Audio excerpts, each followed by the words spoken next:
Di bumi bertuah ini, ilmu pernah ditulis dengan kapur di atas papan batu. Diiringi debu jalan tanah merah dan harapan yang tak pernah luntur. Kerana bagi mereka, belajar bukan suatu pilihan, tetapi suatu perjuangan.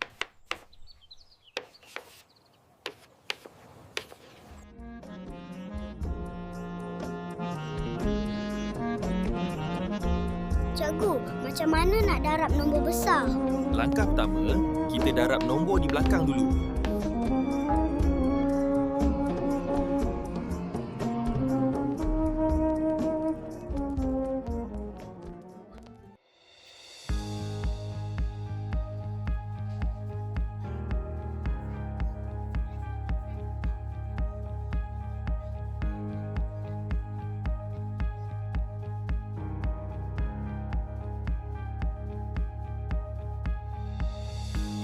Hari ini kita melangkah dalam dunia yang berbeza.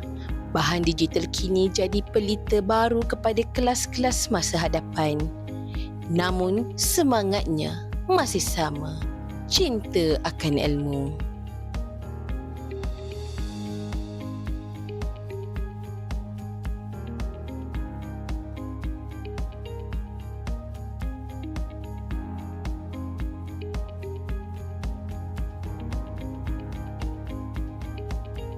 Seronok tak pembelajaran hari ni? Seronok! Itulah dia hadis Thailand Ustaz. Wah, seronoknya belajar macam ni Ustazah. Tak perlu bawa buku teks. Hanya tengok skrin sahaja. Boleh main game guna Bluecode. Kalau tak faham, boleh ulang belajar dalam Google Classroom. Sekarang ni, semua maklumat di hujung jari.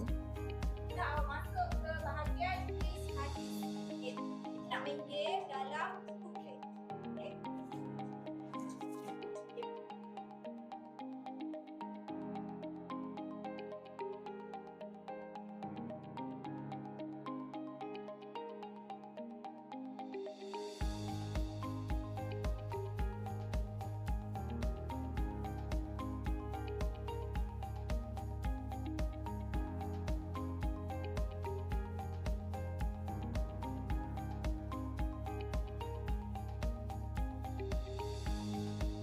Dengan hanya satu ID, murid-murid kini boleh meneroka dunia ilmu yang luas. Mereka tak perlu lagi tunggu buku di bawah guru. Hanya log masuk dan dunia pembelajaran terbuka luas di depan mata. Dari nilam hingga video interaktif, dari Canva ke Google Site, setiap klik adalah satu langkah menuju masa depan. Teknologi bukan pengganti, tapi permudah jalan supaya tiada siapa yang ketinggalan. Inilah wajah pendidikan hari ini, terbuka, terbela, terbina.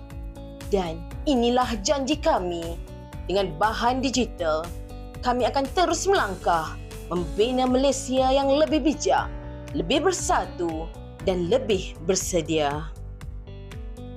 Kami anak digital, kami pemimpin masa depan.